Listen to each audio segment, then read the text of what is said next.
말씀 열왕기상 15장입니다.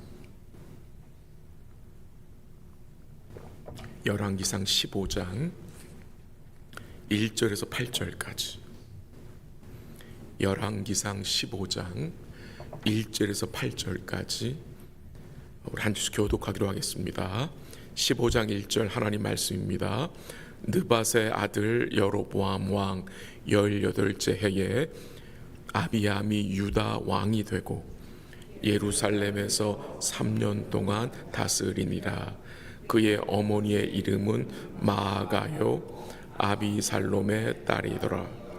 아비암이 그의 아버지가 이미 행한 모든 죄를 행하고 그의 마음이 그의 조상 다윗의 마음과 같지 아니하여 그의 하나님 여호와 앞에 온전하지 못하였으나 그의 하나님 여호와께서 다윗을 위하여 예루살렘에서 그에게 등불을 주시되 그의 아들을 세워 뒤를 잇게 하사 예루살렘을 견고하게 하셨으니 이는 다윗이 햇사람 우리아의 일 외에는 평생에 여호와 보시기에 정직하게 행하고 자기에게 명령하신 모든 일을 어기지 아니하였음이니라. 로보암과 암 사이에 사는 날 동안 전쟁이 있었더니 아비암과 여로보암 사이에도 전쟁이 있으니라. 아비암의 남은 사적과 그 행한 모든 일은 유다 왕 역대 지략에 기록되지 아니하였느냐. 아비암이 그의 조상들과 함께 자니 다윗성에 장사되고 그 아들 아사가 대신하여 왕이 되니라. 아멘. 유다 왕 르호보암에 이어서 그의 아들 아비암이 왕이 됩니다. 이 아비암이 또 다른 이름을 가지고 있는데 그 또 다른 이름은 아비야입니다. 그래서 읽다 보면 헷갈려요. 근데 그 두 이름을 가진 왕들이 좀 있습니다. 이 아비암이 3년 동안 통치하다가 이제 죽게 됩니다. 그리고 그의 아들 아사가 내일 볼 내용인데요. 왕이 되어서 41년을 통치합니다. 이 아비암의 어머니의 이름이 오늘 소개되는데 그 이름이 2절에서 마아가라고 했고 그는 아비살롬의 딸이라고 했습니다. 근데 이 마아가라는 여자가 어떤 여자냐 한번 살펴볼게요. 13절 보세요. 13절 15장 13절 한번 같이 읽어볼까요? 시작. 또 그의 어머니 마아가가 혐오스러운 아세라상을 만들었으므로 태우의 위를 패하고 그 우상을 찌고 기드론 시냇가에서 불살랐으나 그 어머니 마아가가 무엇을 만든 여인입니까? 혐오스러운 아세라상을 만들어서 섬긴 자입니다. 이런 어머니 밑에서 성장한 아비암의 삶이 어떠했겠습니까? 3절에 그의 삶이 소개되는데 어떻게 나옵니까? 한번 읽어보죠. 시작.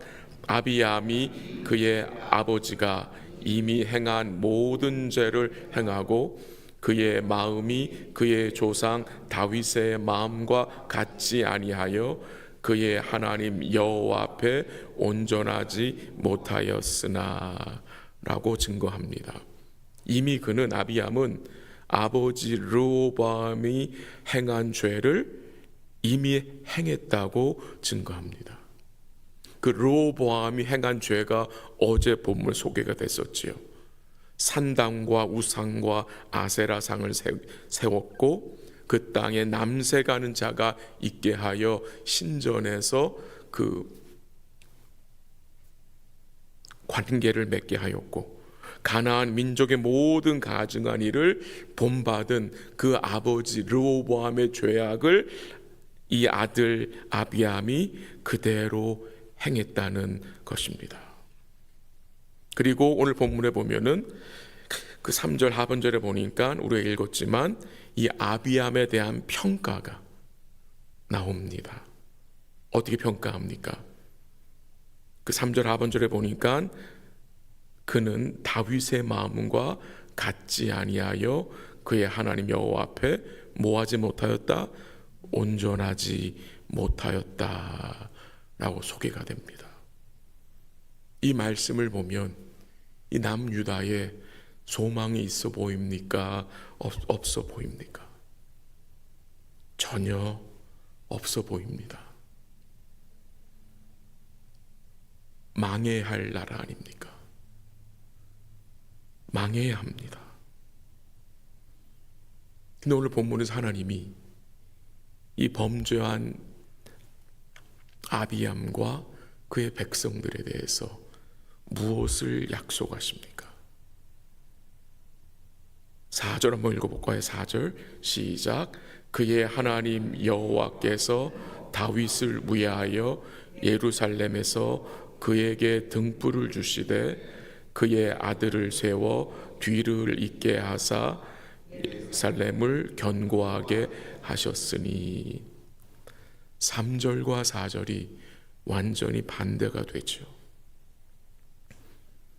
아비암 하나님 앞에서 온전하지 못했고 이미 그는 그의 아버지가 범한 죄악을 범하고 있었습니다. 근데 4절에서 뭐가 약속이 됩니까? 여호와께서 아비암에게 2가지 은총을 베푸시겠다고 약속을 하세요. 첫 번째는 무엇입니까? 여호와께서 다윗을 위하여 예루살렘에서 그에게 뭘 주신다고요? 등불을 주신다고 약속하십니다. 등불. 이 어두운 남유다에 하나님께서 등불을 주셔서 그 어둠을 밝히시겠다는 겁니다. 등불. 이 나라를 보존하기 위해서 등불을 주신다고, 은혜의 빛을 비춰 주시겠다고 약속하셨습니다. 두 번째는 아비암에게 뭘 약속하셨습니까? 4절 하반전에 아들을 세워 뒤를 잇게 할 것이다. 근데 거기서 끝나지가 않습니다. 뭘 약속하십니까? 예루살렘을 견고하게 하셨으니. 이게 놀라운 은혜 아닙니까? 단순히 아들 아사를 준다고 말한 것이 아니라 그 아들을 통해서 예루살렘을 어떻게 해요? 견고하게 세우실 것을 말씀하십니다. 근데 이 모든 은총을 약속하신 것은 아비암 받을 자격 없죠. 이 유다 백성들 받을 자격이 없습니다. 근데 누구를 위하여? 4절에서 다윗을 위하여. 다윗과 맺은 그 언약을 하나님이 지키시기 위하여서 그 어두운 남유다에 등불을 주신다고 하시고 아들을 주셔서 이 예루살렘 어떻게 해요? 견고하게 세우시겠다는 거예요. 놀라운 은혜 아닙니까? 이 견고함이 누구를 통해서 임합니까? 우리 모두 하나님 앞에서 견고하게 되기를 원하는 주의 백성들 아닙니까? 이 견고함이 누구를 통해서 임하는 것입니까? 우리 역시 아비암 같이 하나님 앞에 범죄한 자들이지만 하나님 우리에게 무엇을 허락하셨습니까? 은혜의 등불을 허락하셨잖아요. 예수님을 통해서 우리 마음에 은혜의 빛을, 복음의 빛을 비추어 주셨고 우리 역시 온전하지 못한 죄인들이지만 다윗의 후손으로 오신 예수 그리스도의 온전하심을 통해 우리를 주님이 어떻게 세워가고 계십니까? 견고하게 세워가고 계심을 우리는 믿는 자들 아닙니까? 그래서 이 견고함이 누구로부터 임하느냐? 우리 주님으로부터 임하는 것입니다. 하나님이 이 아비암, 이 부족한 아비암을 전쟁 중에 어떻게 견고하게 세웠는지 잠시 말씀을 드리도록 하겠습니다. 7절에 보면 이런 말씀이 나와요. 아비암과 여로보암 사이에도 전쟁이 있느니라. 근데 그 전쟁에 대한 내용을 오늘 본문에 나오지 않고요, 역대하 13장에 나오는데요, 제가 몇 구절 한번 읽어드릴게요. 한번 들어보세요. 일단 잠시 설명을 드리면 이 아비암과 여로보암의 전쟁, 북이스라엘 여로보암의 군사는 80만이었고요. 남유다 아비암의 군사는 40만. 숫자적으로는 남유다가 승리할 수 있는 찬스가 전혀 없습니다. 이길 수 없는 전쟁입니다. 근데 하나님께서 이 전쟁을 아비암의 손에 붙이십니다. 붙여주십니다. 나중에 오늘 집에 가서 한번 읽어보세요. 역대하 13장. 귀한 내용들이 많이 나오는데요. 이 하나님께서요, 아비암을 사용하셔서 여로보암을 말씀으로 책망케 하십니다. 그 책망한 내용을 한번 읽어드리게 들어보세요. 역대하 13장 5절인데요. 이스라엘 하나님 여호와께서 소금 언약으로 이스라엘 나라를 영원히 다윗과 그의 자손에게 주신 것을 너희가 알 것 아니냐라고 여로보암 군대를 책망했습니다. 이 아비암이 지금 뭘 알고 있습니까?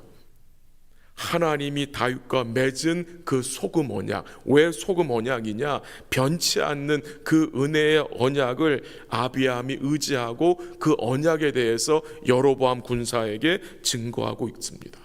그뿐만이 아닙니다. 이 아비암이요, 뭘 증거하느냐? 역대하 13장 8절에 보면은 너희들은 금송아지를 가지고 나왔지만 우리는 여호와께서 함께하는 백성이다 라고 고백하며 나옵니다. 역대하 13장 12절에 보면 이렇게 나오는 들어보세요. 하나님이 우리와 함께하사 우리의 머리가 되시고 그의 제사장들도 우리와 함께하여 전쟁의 나팔을 불어 너희를 공격하느니라. 이스라엘 자손들아, 너희 조상들 하나님 여호와와 싸우지 말라. 너희가 형통하지 못하리라 라고 증거했습니다. 결국 북이스라엘의 군사 50만이 그 전쟁에서 죽임을 당하고 남유다에게 패하게 됩니다. 이런 일이 일어난 것은 아비암이 선하기 때문이 아니라 하나님 앞에 온전하지 못하였으나 하나님은 다윗과의 언약을 기억하고 이처럼 예루살렘을 어떻게 해요? 견고하게 세워주신 것입니다. 우리의 견고함 어디서 옵니까? 솔로몬과 르호보암이 이것을 잊어버렸어요. 솔로몬과 르호보암은 자기들 스스로 견고하게 될 수 있다고 생각했어요. 그래서 금과 은을 모은 것이고, 근데 어제 다 빼앗겼죠. 애굽왕 시삭이 와서 금과 은 다 가져가잖아요. 많은 아내를 데리고 이방과 동맹을 맺어봤으나 아무 소용없었어요. 말들을 많이 모았습니다. 그 말들을 통해서 솔로몬이 견고해지려고 했습니다. 통하지가 않습니다. 세상의 것으로 견고해지기 원한 솔로몬, 르호보암, 견고해졌습니까? 더 약해졌습니다. 더 약해졌습니다. 우리의 견고함이 어디서 옵니까? 참 우리는 이것을 알면서도 잘 잊어먹어요. 오직 우리 주님으로부터, 주의 말씀으로부터 견고함이 온다는 사실을 기억하시고, 오늘도 우리에게는 이 등불이신 주님이 필요하고, 이 은혜의 빛이 우리의 마음과 우리 삶 가운데 비치고 있음을 꼭 기억하시고, 우리 사랑하는 성도들과 제가 주의 힘으로 견고히 세워지기를 간절히 기도합니다. 한 구절 읽어드리고 마치겠습니다. 베드로전서 5장 10절 들어보십시오. 모든 은혜의 하나님 곧 그리스도 안에서 너희를 부르사 자기의 영원한 영광에 들어가게 하신 이가 잠깐 고난을 당한 너희를 친히 온전하게 하시며 굳건하게 하시며 강하게 하시며 터를 견고하게 하시리라. 누가 온전하게 하시며 누가 굳건하게 하시며 누가 강하게 그리고 견고하게 하시느냐? 우리 주님이 친히 우리를 견고하게 하신다는 사실을 기억하시고 오늘도 하루 생활하면서 수시로 주의 이름을 부르시고 주께 나아가시는 복된 삶이 되시기를 주의 이름으로 간절히 기도합니다. 한번 같이 기도하겠습니다. 하나님 아버지, 감사합니다. 견고함이 주께로부터 주의 말씀으로부터 임함을 우리가 알고 있지만 참 잘 잊어먹고 스스로 견고하게 될 수 있다고 생각하고 또한 세상의 것으로 견고하게 될 수 있다고 착각하며 사는 우리의 부족함을 용서하여 주시옵소서. 그 어두운 유다 땅에 등불을 비추신 그 주님이 오늘 우리 삶에도 동일하게 은혜의 빛을 여전히 비추고 계심을 우리가 기억하게 하시고 주의 말씀으로 사랑하는 주의 백성들이 힘을 얻게 하시고 견고하게 세워질 수 있도록 인도하여 주시옵소서. 오늘 오전에 이어 선교의 기도회로 모입니다.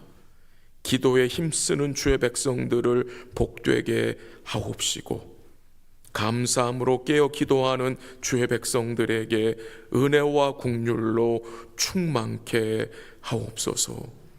오늘도 믿음으로 등불 되신 주님을 바라봅니다. 주의 은혜와 긍휼을 간구하는 주의 백성들에게 오늘도 때를 따라 돕는 은총을 베풀어 주옵시고 어려운 상황 속에 처한 주의 백성들이 여전히 켜져 있는 그 등불을 기억하고 여전히 은혜의 빛이 비추고 있음을 기억함으로 마음에 낙심하지 않고 주를 끝까지 바라보고 신뢰할 수 있도록 하나님 도와 주시옵소서.